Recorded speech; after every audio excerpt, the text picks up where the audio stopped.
ఇటీవల కాలంలో కరోనా వ్యాక్సిన్‌కి సంబంధించినటువంటి సమాజంలో వ్యాపిస్తున్నటువంటి వదంతుల మీద గాని, మిగతా విషయాల మీద గాని ప్రస్తుతం భారత సంస్థ అయినటువంటి ఐసీఎంఆర్ చాలా స్పష్టతనిచ్చింది.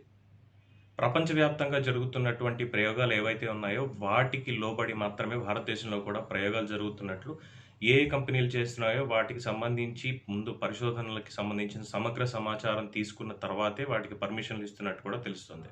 అలాగే వీటిని మనుషుల మీద ప్రయోగించే దానికి సంబంధించినట్టు అనుమతులు కూడా ముందు ఇచ్చిన సమాచారాన్ని బేస్ చేసుకొని అవి ఆశాజనకంగా ఉంటేనే ఈ క్లినికల్ ట్రయల్స్ అనే వాటికి కూడా అనుమతినివ్వడం జరుగుతుంది.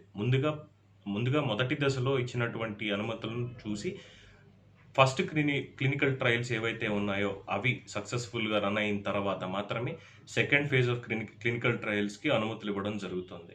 దాదాపు ఆగస్టు 15 తారీఖు కల్లా దీనికి సంబంధించినటువంటి వ్యాక్సిన్‌ని ఖచ్చితంగా భారతదేశంలో తీసుకువస్తారు అన్నటువంటి ఆశాభావాన్ని ఐసీఎంఆర్ అనేది వ్యక్తం చేస్తోంది. ఇదే జరిగితే ప్రపంచానికి కరోనాకు సంబంధించినటువంటి వ్యాక్సిన్‌ని ఇచ్చిన ఘనత ఖచ్చితంగా భారతదేశానికే దక్కుతుంది.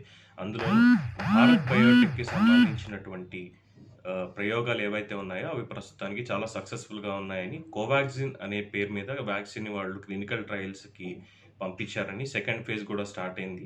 దీని నుంచి ఖచ్చితమైనటువంటి ఫలితాలు వస్తున్నాయి అన్నటువంటి ఒక సమాచారం మనకి ఐసీఎంఆర్ దగ్గర నుంచి, అలాగే భారత్ బయోటెక్ వారి నుంచి కూడా వచ్చింది. ఇదే జరిగితే కరోనాకి త్వరలోనే శుభం కార్డు పలకొచ్చు.